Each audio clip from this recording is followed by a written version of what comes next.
Before we go, let's just take you live to the Kennedy Space Center, where NASA is counting down to the liftoff of its giant new moon rocket, the Space Launch System. It is due to go up at 08:33 local time. You're watching BBC News.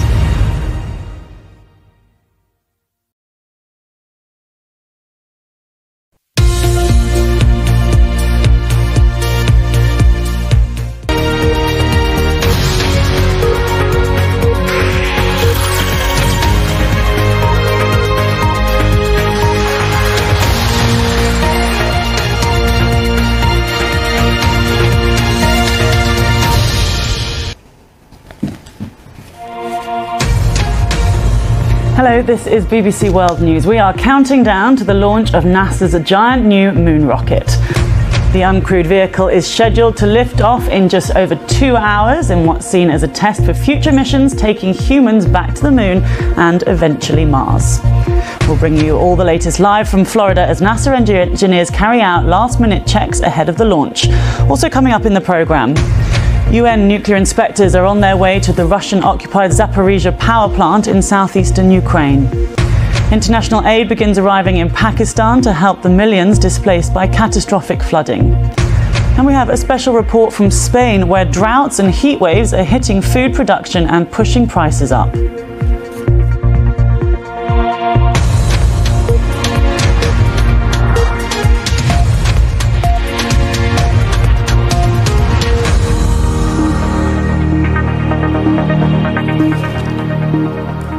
NASA is set to launch its Artemis 1 rocket on a mission paving the way for further human exploration of the moon and beyond.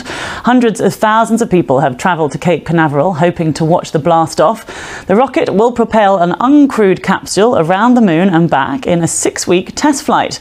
And if the mission is a success, astronauts will take the next trip in 2 years' time. Let's bring you some Rebecca Morel. Let's bring you this piece from Rebecca Morel in Florida. Let's bring you some live pictures now from Cape Canaveral in Florida, where those preparations are underway for the launch of Artemis 1. That is, there it is, the uncrewed test flight, which is aimed at paving the way for further human exploration of the moon. It's still dark now. We've got about 2.5 hours to go. Let's bring in Ken Kremer, who is a space science journalist and former research scientist, joins us also from Cape Canaveral in Florida. Thank you very much. Nice to see you. Tell me, how are the preparations going? We heard about a liquid hydrogen leak a little earlier on. Yeah. Okay, well, lovely to talk to you. Thank you very much. That's Ken Kremer there, a space science journalist, former research scientist, joining us from Cape Canaveral in Florida. And we will stay across everything that is happening there and keep you right up to date here on BBC News. United Nations nuclear experts are on their way to the Zaporizhzhia nuclear power plant in the south of Ukraine. Members of the IAEA group will monitor the security and safety of the plant, which has been occupied by invading Russian forces since early March. Kyiv and Moscow have repeatedly traded accusations of shelling at the plant, and its operator has warned of the risks of radioactive leak. It was forced to run on generators at one point, but electricity has since been restored. Our correspondent Hugo Bachego has the latest from Kyiv. Pakistan will launch a global appeal to help it deal with the flooding catastrophe that's killed more than 1,000 people and affected 30 million. UN member states will be asked to contribute. Pakistan's foreign minister has estimated the financial impact at $4 billion. Bilawal Bhutto Zardari said that he hoped that the international community would grasp the sheer level of devastation in his country. And it's not over yet. Water is still surging down the Indus River and will flood the low-lying Sindh province yet further over the next few days. Azadeh Mashiri reports. You're live with Lucy Gray. Still to come, excitement is building up ahead of NASA's launch of its new moon rocket. We'll hear from our science correspondent who's at the Kennedy Space Center in Florida.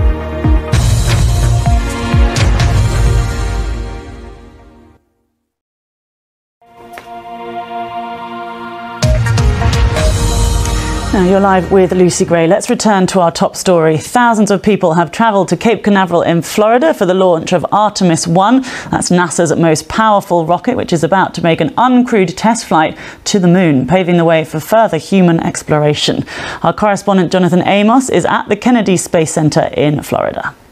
That's our correspondent Jonathan Amos at the Kennedy Space Center. There'll be plenty more from there in the next 2 and a bit hours before takeoff. Now, more than 1,000 Palestinians could be evicted from their homes in the south of the occupied West Bank by Israel's army. In May, the Israeli High Court sanctioned plans to expel them or to make way for the Israeli military train in an area known as Masafer Yatta. UN experts have warned Israel that if it goes ahead with the mass eviction, it could amount to a war crime. Our Middle East correspondent Yolande Knell has been to Masafer Yatta.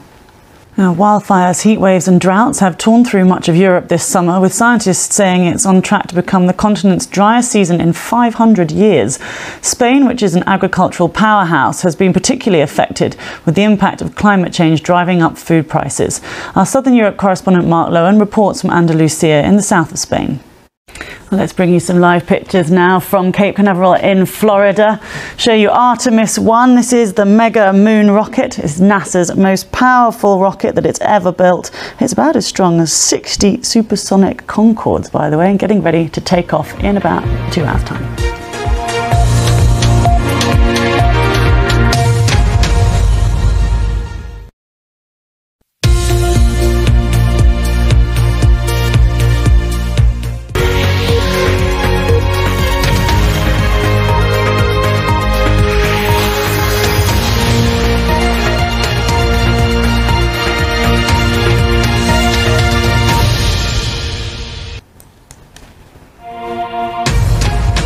Hello, this is BBC World News. I'm Lucy Gray. We're counting down to the launch of NASA's giant new moon rocket. As the sun rises in Florida, the uncrewed vehicle is scheduled to lift off in less than 2 hours' time in a test for future missions taking humans back to the moon. We'll bring you all the latest live from Florida as NASA engineers carry out last-minute checks ahead of the launch. Also coming up in the programme, UN nuclear inspectors are on their way to the Russian-occupied Zaporizhzhia power plant in southeastern Ukraine. International aid begins arriving in Pakistan to help the millions displaced by catastrophic flooding. French police launch an investigation after the football star Paul Pogba claims he's the victim of a blackmail plot by his own brother. In the next half hour, we'll be live at Cape Canaveral in Florida, and we'll hear from our correspondents on the ground in Pakistan and in the West Bank.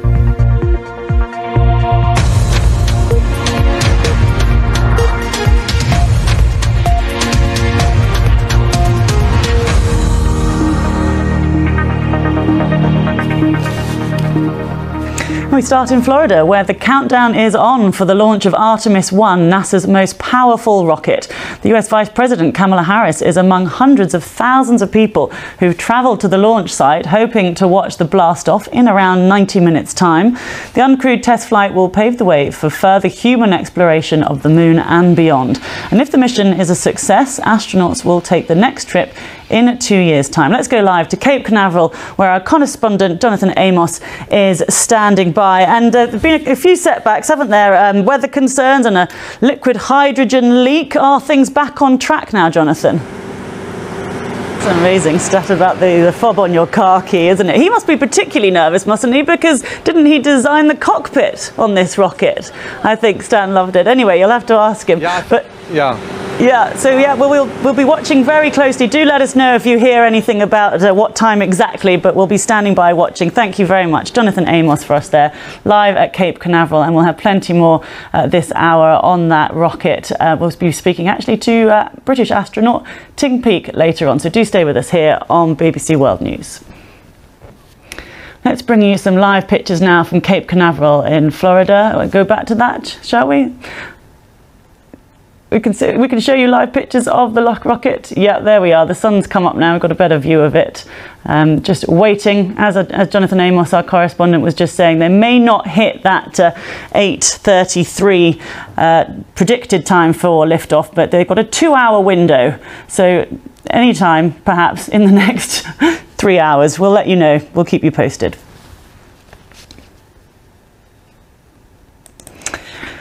Right, now, United Nations nuclear experts are on their way to Zaporizhzhia nuclear power plant in the south of Ukraine. Members of the IAEA group will monitor the security and safety of the plant, which has been occupied by invading Russian forces since early March. Kyiv and Moscow have repeatedly traded accusations of shelling at the plant, and its operator has warned of the risks of radioactive leak. It was forced to run on generators at one point, but electricity has since been restored. Our correspondent Hugo Bachega has the latest from Kyiv. Hugo Bachega reporting there. Pakistan will launch a global appeal to help it deal with the flooding catastrophe that's killed more than 1,000 people and affected 30 million. UN member states will be asked to contribute. Pakistan's foreign minister has estimated the financial impact at $4 billion. Bilawal Bhutto Zardari said that he hoped the international community would grasp the sheer level of devastation in his country. And it's not over yet. Water is still surging down the Indus River and will flood the low-lying Sindh province yet further over the next few days. Azadeh Moshiri reports. Turhab Asghar reporting there. You're live with Lucy Gray. Still to come, more Palestinians face eviction with their homes destroyed by Israel's army. The UN says it could amount to a war crime. We have a special report from the West Bank.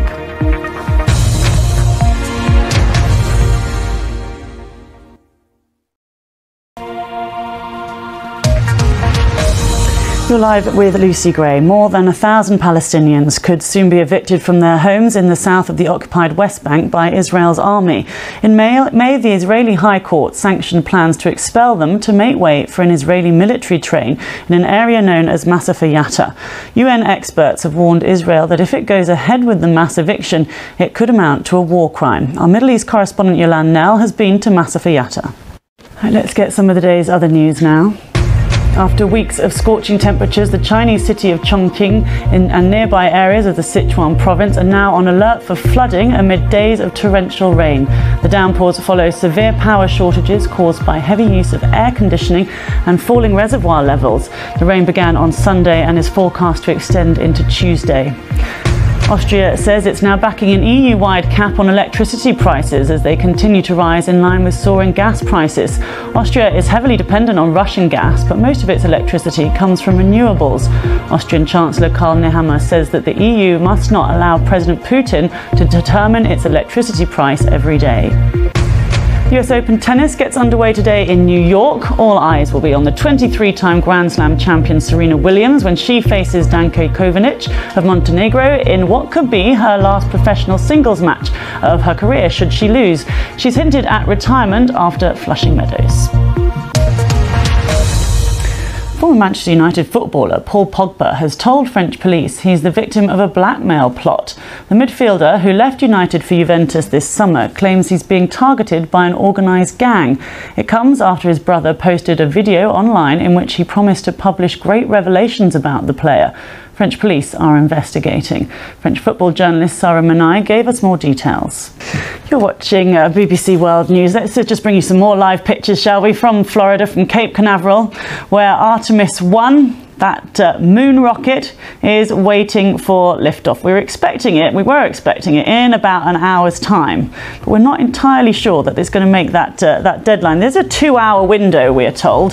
There were things like issues about, well, weather, I suppose, was one of the big ones, but also there was some liquid hydrogen that was leaking, so they've had to deal with that. We do have an astronaut live in the studio. British astronaut from the ESA is here, Tim Peake, standing by, ready to take all of our questions about the launch. So do stay with us here on BBC World News because we'll bring you all the latest. We've got our correspondents out in Florida as well, where hundreds of thousands of people have gathered to watch that event. So do stay with us here on BBC World News.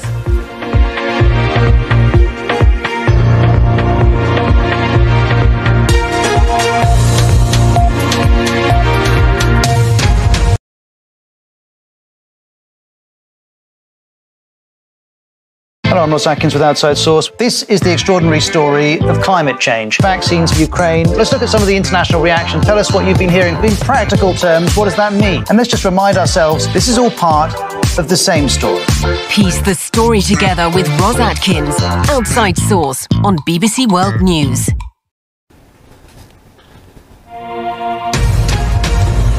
Hello, this is BBC World News. I'm Lucy Gray. We are counting down to the launch of NASA's giant new moon rocket. As the sun rises in Florida, the uncrewed vehicle is scheduled to lift off in around an hour's time in a test for future missions taking humans back to the moon. We also have a special report from Spain, where droughts and heat waves in the so-called Garden of Europe are reducing the flow of olive oil to a trickle. And it's day 2 of Europe's biggest street party as Notting Hill Carnival returns to London after a 3-year break. In the next half hour, we'll be live in Florida, and we will hear from our correspondents in Andalusia in Spain and Tokushima in Japan.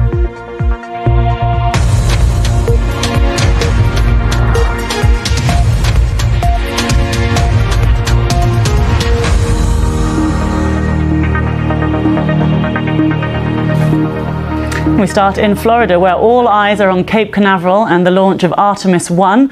The US Vice President Kamala Harris is among hundreds of thousands of people who have travelled to the launch site, hoping to watch the blast-off in an hour's time. The uncrewed test flight will pave the way for further human exploration of the moon and beyond. If the mission is a success, astronauts will take the next trip in 2 years' time. Well, with me now is Tim Peake, who is a European Space Agency astronaut, and I expect that you, like everybody else who watches these things at the moment, is very excited. Hugely excited, yes. It really is a new era of space exploration. We've been there before, but this time we're going back to the moon for a permanent presence, and this Artemis 1 test flight today is really going to pave the way for those future missions. So let's just talk through the steps. First of all, there's this one, does a bit of a loop of the moon, doesn't it? And then after that, there'll be astronauts on board, and they'll also not touch down on the moon, will they? But after that, perhaps 2025, and it's also about the drama, isn't it, Tim? I mean, it wouldn't be as exciting, is it? We wouldn't be talking here now. I remember I went to the Science Museum with lots of school children to watch your liftoff. Actually, you know, it really inspires children. It inspires everybody, doesn't it? When they see astronauts, they see people walking on the moon. Absolutely, it's about science, it's about exploration, and it's about inspiration. Wonderful. Well, thank you so much for coming in and talking to us. Really do appreciate it. And fingers crossed, this should be happening in about an hour's time, but we're not entirely sure, are we, about the exact timings? Fingers crossed. Yeah, okay, lovely. Thank you very much. Well, these are the live pictures right now that you can see. That is Artemis 1 there in the Kennedy Space Center. It looks like a very nice day, a little bit cloudy, but it looks nice enough. There were some concerns about rain, but I think those concerns have gone away for now. We will keep being updated. We'll hear from our correspondent who's there for us about when that happens. We were expecting it in an hour, but there's a 2-hour window after that as well. Do stay with us here on BBC World News. Now, wildfires, heat waves and droughts have torn through much of Europe this summer, with scientists saying it's on track to become the continent's driest season in 500 years. Spain, an agricultural powerhouse, has been particularly affected, with the impact of climate change driving up food prices. Our Southern Europe correspondent Mark Lowen reports from Andalusia in the south of Spain.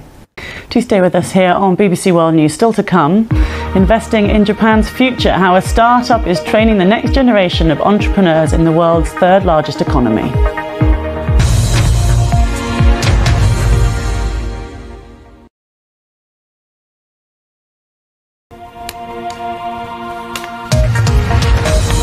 You're live with Lucy Gray. To Japan next, and when the government announced in June that it would tap its $1.5 trillion pension fund to help startups, many thought that the takers would come mostly from big cities like Tokyo or Osaka. But there are other lesser-known regions with similar potential. Mariko Oi travelled to Tokushima to see what's happening there. It's the final day of Europe's largest street event today, the Notting Hill Carnival in West London. It's always a huge party, but this year's event has been extra special because it's the first since the pandemic. Our reporter Celestina Aludade has the latest from Notting Hill. Brilliant. That's our reporter Celestina Aludade there in West London. Now, explosive demolition experts have brought down 2 100-metre tall residential tower blocks outside the Indian capital, Delhi. A 9-year dispute ended with a Supreme Court ruling that the Noida Supertech Twin Towers violated construction standards. Nearly 4 tons of explosives were used in the operation. 5,000 residents were evacuated, along with hundreds of their pets. Roland Mesnier, the famous White House pastry chef, has died at the age of 78. The French-born confectioner spent 27 years serving 5 US presidents. He told US TV presenter Jeff Weeks one of his stories about working for the family of former President Jimmy Carter. Roland Mesnier, famous White House pastry chef who has died at the age of 78. Let's bring you some live pictures now from Cape Canaveral in Florida, where the sun is up, the rocket. There it is, the rocket. There's final checks on the rocket, which is about, the moon rocket, which is about to, well, we thought originally it was going to be lifting off in about 45 minutes time, but there's been a pause because they've had lots of things to check. They've checked on a crack, that has been resolved, but they're now checking on an engine bleed. There was also a liquid hydrogen leak a little earlier on, which has also been dealt with, and there were concerns about weather. So all sorts of tweaks going on before that launch of Artemis 1. That is the mega moon rocket, the most powerful rocket that NASA has ever built. It's about as strong as 60 supersonic Concords, and it weighs about 5.75 million pounds when it's fully fueled. And it's going to be able to climb 500 feet straight up in 7 seconds. So it's going to be quite a show, and we will be bringing all of it to you here on BBC World News. Yalda Hakim's going to be here for a special programme, so don't go anywhere because we will bring you all of that. There are all sorts of people who've gone to watch it. 200,000 people, we think, have gone to Cape Canaveral in their camper vans and the like. They've been there from the early hours to watch this big event. And we'll talk to astronauts, we'll talk to our correspondents who are there in Cape Canaveral. We'll bring you all of the information as to why it's been a little bit delayed. It has a 2-hour window, so they're not too worried yet because there's still 2 hours to go. After the 40-minute countdown that we have, they've still got 2 hours. So do stay with us here on BBC World News for all of that.